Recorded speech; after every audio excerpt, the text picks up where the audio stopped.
তৃতীয় বিশ্বযুদ্ধ কখনো মুসলিমদের দ্বারা বা মুসলিম বিশ্বের কোনো রাষ্ট্রনায়কের প্রত্যক্ষ প্ররোচনায় প্রথমত সংঘটিত হবে না, বরং বর্তমান বিশ্বের সবচেয়ে বড় তিনটি পরাশক্তি আমেরিকা, রাশিয়া এবং চায়নার ভূরাজনৈতিক আধিপত্য বিস্তার এবং ক্ষমতার অন্ধমোহের ঘৃণ্য প্রতিযোগিতার মাধ্যমেই এই ভয়াবহ ধ্বংসযজ্ঞের চূড়ান্ত সূচনা হবে। ইসলামিক ইতিহাসের এমন আরও অজানা ও গুরুত্বপূর্ণ তথ্য কোরআন ও সহিহ হাদিসের আলোকে জানতে আমাদের ওয়েবসাইট www.ummahkonth.com ভিজিট করুন এবং দ্বীনি প্রচারণার স্বার্থে আমাদের ফেসবুক পেজ ও ইউটিউব চ্যানেলের সাথেই থাকুন। বৈশ্বিক রাজনৈতিক প্রেক্ষাপটে যদি কোনো কারণে একবার আমেরিকা এবং রাশিয়া সরাসরি কোনো সামরিক সংঘাতে বা সম্মুখ যুদ্ধে জড়িয়ে যায়, তবে সেই যুদ্ধ কেবল সাধারণ প্রচলিত অস্ত্রের মধ্যে সীমাবদ্ধ থাকবে না, বরং তা নিশ্চিতভাবে একটি সর্বনাশা পারমাণবিক হামলা বা নিউক্লিয়ার ওয়ারফেয়ার পর্যন্ত পৌঁছাবে, যা গোটা পৃথিবীর অস্তিত্বকে চরম হুমকির মুখে ফেলে দেবে। এই তৃতীয় বিশ্বযুদ্ধ বা মহাযুদ্ধ ঠিক কোথা থেকে শুরু হবে তা এখনই সম্পূর্ণ নিশ্চিত করে বলা না গেলেও বর্তমান পরিস্থিতি অনুযায়ী এটি রাশিয়া এবং ইউক্রেনের চলমান দীর্ঘস্থায়ী সংঘাতের মধ্য দিয়ে শুরু হতে পারে, অথবা যদি চীন এই অস্থিতিশীল বৈশ্বিক সুযোগকে কাজে লাগিয়ে তাইওয়ানের ওপর সর্বাত্মক সামরিক আগ্রাসন চালায় এবং সেখানে আকস্মিক হামলা করে বসে, তবে সেখান থেকেও এই বিশ্বযুদ্ধের ভয়ঙ্কর দাবানল ছড়িয়ে পড়তে পারে, যার চূড়ান্ত পরিণতি সম্পর্কে আগে থেকে নিশ্চিত করে কিছুই বলা যাচ্ছে না।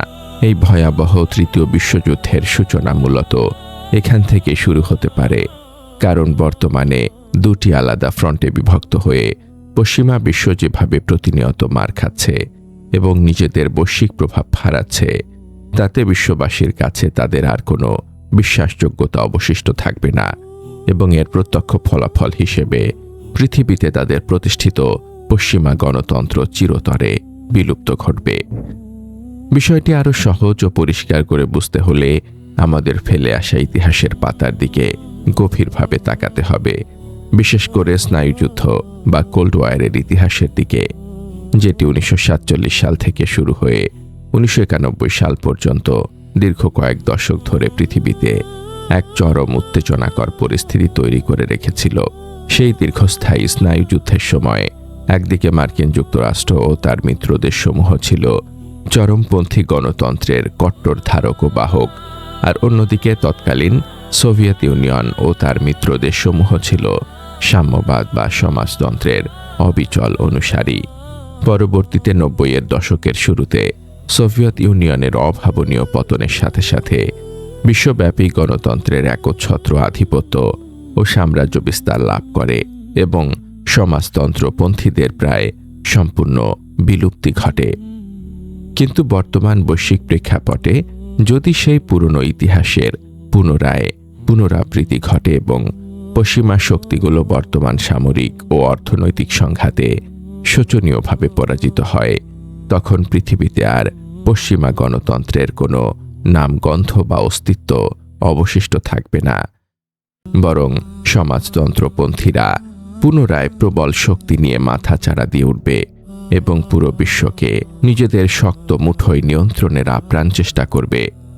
তবে মার্কিন যুক্তরাষ্ট্র এবং তার মিত্রদেশসমূহ কখনোই নিজেদের এই লজ্জাজনক পতনকে সহজে মেনে নেবে না এবং তারা এই নতুন উত্থানকে প্রতিহত করতে নিজেদের সর্বশক্তি প্রয়োগ করবে, যার অনিবার্য ও ধ্বংসাত্মক পরিণতি হিসেবে তৃতীয় বিশ্বযুদ্ধ বেজে উঠতে পারে। সেই মহাযুদ্ধের আন্তর্জাতিক সামরিক দৃশ্যপটটি এমন হবে যে একদিকে থাকবে রাশিয়া এবং পশ্চিমা সামরিক জোট ন্যাটো, অন্যদিকে থাকবে চীন এবং কোয়াড জোট, যে কোয়াড জোট মূলত আমেরিকা, জাপান, অস্ট্রেলিয়া এবং ভারতের মতো অত্যন্ত শক্তিশালী ও অস্ত্রে সজ্জিত রাষ্ট্রগুলোকে নিয়ে গঠিত হয়েছে। এই চরম অস্থিতিশীল ও ভয়াবহ পরিস্থিতির বিষয়ে নবী করিম সাল্লাল্লাহু আলাইহি ওয়াসাল্লামের ভবিষ্যৎবাণী করা মালহামা বা তৃতীয় বিশ্বযুদ্ধ সম্পর্কিত হাদিসটি বর্তমান পৃথিবীর চলমান সংঘাতের সাথে গভীরভাবে মিলিয়ে দেখলে যে কোনো মুমিন মুসলমানের ঈমান ও আল্লাহর প্রতি বিশ্বাস আরও বহু গুণে বৃদ্ধি পাবে। সূরা আল ইমরান আয়াত 173। হযরত হুযায়ফা রাদিয়াল্লাহু তাআলা আনহু থেকে বর্ণিত একটি দীর্ঘ ও সুপ্রসিদ্ধ হাদিসে নবী করিম সাল্লাল্লাহু আলাইহি ওয়াসাল্লাম অত্যন্ত দ্ব্যর্থহীন কণ্ঠে ইরশাদ করেছেন যে শেষ জামানায় বিশ্বব্যাপী এক ভয়াবহ অধঃপতন বা ধ্বংসযজ্ঞ শুরু হবে, যেখান থেকে পৃথিবীর কোনো শক্তিশালী রাষ্ট্র, সুরক্ষিত নগরী বা ভূখণ্ডই নিজেদের রক্ষা করতে পারবে না। সুনান আবু দাউদ 4297। রাসূলুল্লাহ সাল্লাল্লাহু আলাইহি ওয়াসাল্লাম এই বিশ্বব্যাপী অধঃপতনের ধারাবাহিকতা বর্ণনা করতে গিয়ে সুস্পষ্টভাবে জানিয়েছেন যে একসময় মিশরের মতো প্রাচীন ঐতিহাসিক সমৃদ্ধ জনপদের চরম অধঃপতনের সম্মুখীন হতে হবে। আর মিশর যতদিন নিরাপদ ও সুরক্ষিত থাকবে ততদিন বসরাও নিরাপদ থাকবে। কিন্তু যখনই মিশরের পতন ঘটবে ঠিক তখনই বসরারও অনিবার্য পতন শুরু হবে। হাদিসের বর্ণনা অনুযায়ী বসরার এই ভয়াবহ অধঃপতন ঘটবে পানিতে সম্পূর্ণভাবে ডুবে যাওয়ার কারণে, যা হয়তো কোনো প্রবল জলোচ্ছ্বাস, ভয়ঙ্কর বন্যা বা প্রাকৃতিক দুর্যোগের মাধ্যমে সংঘটিত হবে এবং পুরো নগরী পানির নিচে তলিয়ে যাবে। অন্যদিকে মিশরের অধঃপতন এবং ধ্বংসের মূল কারণ হবে তাদের প্রধান পানির উৎস ঐতিহাসিক নীল নদের পানি সম্পূর্ণরূপে শুকিয়ে যাওয়া, যার ফলে সেখানে তীব্র খরা, পানি শূন্যতা ও হাহাকার দেখা দেবে এবং মানুষের স্বাভাবিক জীবনযাত্রা সম্পূর্ণ স্থবির হয়ে পড়বে। এমনকি মক্কা এবং মদিনার মতো অত্যন্ত পবিত্র ও মর্যাদাপূর্ণ ভূমির সাময়িক অধঃপতন ঘটবে ভয়াবহ ক্ষুধার কারণে। যখন মানুষ চরম খাদ্য সংকটে নিপতিত হবে এবং বেঁচে থাকার জন্য ন্যূনতম রসদটুকুও খুঁজে পেতে চরম বেগ পোহাতে হবে। ইয়েমেনের অধঃপতন সংঘটিত হবে পঙ্গপালের ভয়াবহ আক্রমণের কারণে, যা তাদের মাঠের পর মাঠ সমস্ত ফসল ও জীবনযাত্রাকেই নিমিষেই ধ্বংস করে দেবে। এবং অত্যন্ত আশ্চর্যজনক হলেও সত্য যে বর্তমান সময়ে ইয়েমেনের এই পঙ্গপালের আক্রমণ এবং তার ফলে সৃষ্ট দুর্ভিক্ষ ইতোমধ্যেই শুরু হয়ে গেছে, যা রাসূলুল্লাহ সাল্লাল্লাহু আলাইহি ওয়াসাল্লামের ভবিষ্যৎবাণীর এক জীবন্ত ও জ্বলন্ত প্রমাণ। উবলা নামক প্রাচীন শহরের অধঃপতন ঘটবে শত্রুদের দ্বারা চতুর্দিক থেকে দীর্ঘস্থায়ী ও কঠোর অবরোধের মাধ্যমে, যার ফলে সেখানকার মানুষের জীবনযাত্রা সম্পূর্ণ অবরুদ্ধ ও মারাত্মকভাবে বিপর্যস্ত হয়ে পড়বে। পারস্য বা বর্তমান ইরানের অধঃপতন হবে তাদের অর্থনৈতিক সম্পদ ও শক্তির চরম রিক্ততা এবং দেশ জুড়ে চোর ডাকাতের ব্যাপক বিস্তারের মাধ্যমে, যা তাদের অভ্যন্তরীণ শান্তি শৃঙ্খলা ও রাষ্ট্রীয় কাঠামোকে সম্পূর্ণরূপে ধ্বংস করে দেবে। তুর্কিদের বা বর্তমান তুরস্কের পতন ঘটবে দাইলামি অর্থাৎ কুর্দিদের পক্ষ থেকে আসা ভয়াবহ সশস্ত্র বিদ্রোহ ও আক্রমণের মাধ্যমে, যা তাদের রাষ্ট্রীয় কাঠামোগুলোকে ভেতর থেকে ভেঙে চুরমার করে দেবে। তবে দাইলামিদের এই সামরিক উত্থানও বেশি দিন স্থায়ী হবে না, কারণ তাদের পতন ঘটবে আর্মেনিয়ার পক্ষ থেকে আসা প্রবল সামরিক আগ্রাসনের মুখে। আবার আর্মেনিয়ার এই শক্তিও চূড়ান্তভাবে পরাস্ত হবে এবং তাদের পতন ঘটবে বিশ্বের অন্যতম বৃহৎ পরাশক্তি রাশিয়ার ভয়াবহ সামরিক আক্রমণের মাধ্যমে। কিন্তু রাশিয়ার এই বিশাল সামরিক আধিপত্য চিরস্থায়ী হবে না, কারণ দীর্ঘ রক্তক্ষয়ী সংঘাতের পর পরাক্রমশালী রাশিয়ার চূড়ান্ত পতন সংঘটিত হবে তুর্কিদের অপ্রতিরোধ ও মরণোপণ প্রত্যাঘাতের মধ্য দিয়ে।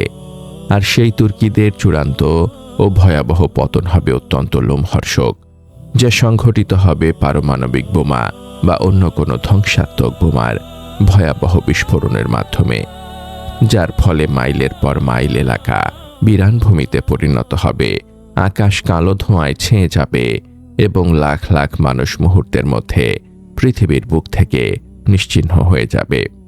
আমাদের পার্শ্ববর্তী ভূ রাজনৈতিক অঞ্চলগুলোর বিষয়েও এই ভবিষ্যৎবাণী অত্যন্ত স্পষ্ট ইঙ্গিত রয়েছে, যেখানে স্পষ্টভাবে বলা হয়েছে যে পাকিস্তানের অধঃপতন হবে হিন্দুস্তান বা ভারতের পক্ষ থেকে আসা সামরিক আক্রমণ বা অন্য কোনো প্রত্যক্ষ আগ্রাসনের কারণে।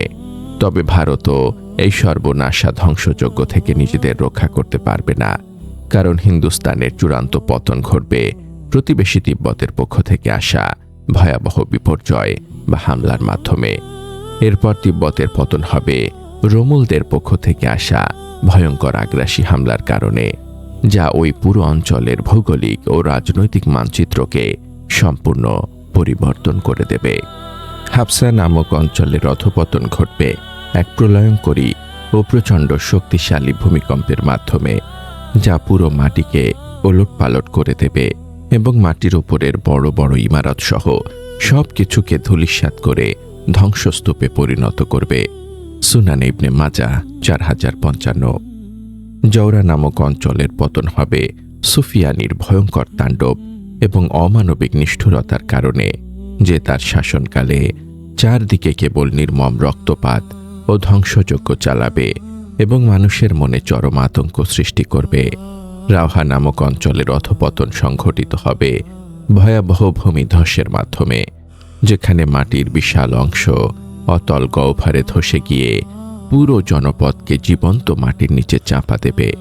আর ইসলামী ইতিহাসের অন্যতম গুরুত্বপূর্ণ ও পরিচিত শহর কুফার সম্পূর্ণ অধঃপতন ঘটবে নির্মম হত্যাকাণ্ড এবং পাইকারি রক্তপাতের মাধ্যমে, যেখানে চারদিকে কেবল মানুষের লাশের স্তূপ দেখা যাবে এবং রক্তের বন্যা বয়ে যাবে। উক্ত হাদিসের আলোকে এটি অত্যন্ত সুস্পষ্ট যে ইয়েমেনের পঙ্গপালের কারণে অধঃপতন ইতোমধ্যেই শুরু হয়ে গেছে এবং মুসলিম বিশ্বের আর এক অত্যন্ত গুরুত্বপূর্ণ ও ঐতিহ্যবাহী শহর ইরাকের অধঃপতনও পশ্চিমা আগ্রাসন ও দীর্ঘস্থায়ী যুদ্ধের কারণে ইতোমধ্যে সম্পন্ন হয়ে গেছে।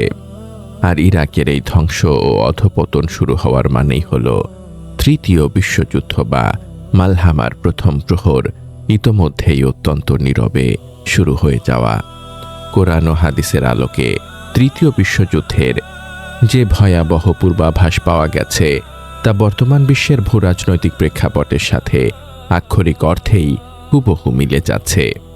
এখন যদি আমরা বর্তমান বিশ্বের সামরিক ও রাজনৈতিক গুরুত্বের দিকে নিবিড়ভাবে তাকাই, বিশেষ করে চীন, ভারত, পাকিস্তান এবং আমেরিকার মধ্যকার একে অপরের প্রতি সাপেক্ষে যে চরম জটিল, উত্তেজনাকর ও বৈরী সম্পর্ক বিরাজ করছে তার গভীরতা বিশ্লেষণ করি, তাহলে খুব সহজেই এই উত্তর পেয়ে যাব যে তৃতীয় বিশ্বযুদ্ধ বা মালহামা আমাদের কতটা নিকটবর্তী অবস্থানে চলে এসেছে। আর এই ভয়াবহ তৃতীয় বিশ্বযুদ্ধ শুরু হওয়ার পর তা মুসলমানদের চরম দুঃখ, অবর্ণনীয় কষ্ট, সীমাহীন নিপীড়ন ও অনেক বড় ত্যাগ তিতিক্ষার মধ্য দিয়ে অতিবাহিত হবে। কিন্তু এর চূড়ান্ত সমাপ্তি ঘটবে মুসলমানদের এক ঐতিহাসিক, অভাবনীয় ও গৌরবোজ্জ্বল বিজয়ের মধ্য দিয়ে, যা পুরো বিশ্ব ব্যবস্থাকে নতুন করে ইসলামী ন্যায় বিচারের আলোকে ঢেলে সাজাবে। সহিহ মুসলিম 2897। এই মহাযুদ্ধের একেবারে চরম এবং শেষ মুহূর্তে যখন পরিস্থিতি মানুষের নিয়ন্ত্রণের সম্পূর্ণ বাইরে চলে যাবে, জুলুম নির্যাতন তার চূড়ান্ত সীমায় পৌঁছাবে এবং মুসলমানরা বাঁচার কোনো পথ খুঁজে পাবে না, ঠিক তখনই আল্লাহ তাআলার বিশেষ রহমতে এবং কুদরতে প্রতিশ্রুত ইমাম মাহদী আলাইহিসসালাম আবির্ভূত হবেন। আর তিনি আসার পর কিয়ামতের বড় বড় আলামতগুলো এমন দ্রুত গতিতে একের পর এক প্রকাশিত হতে থাকবে, যেমনটি একটি তসবির সুতো ছিঁড়ে গেলে তার পুঁতির দানাগুলো একটার পর একটা অবিরামভাবে কোনো বিরতি ছাড়াই নিচে পড়তে থাকে। সুনান তিরমিজি 2183। আমরা বর্তমান সময়ে অনেকেই এই ভ্রান্ত ও বোকা ধারণার মধ্যে নিজেদের ডুবিয়ে রেখেছি যে হয়তো করোনা মহামারী বা অন্যান্য সাম্প্রতিক বৈশ্বিক সংকটগুলো পুরোপুরি শেষ হয়ে গেলে আমাদের এই পৃথিবী আবার তার আগের মতো শান্ত, সুন্দর ও স্বাভাবিক হয়ে যাবে।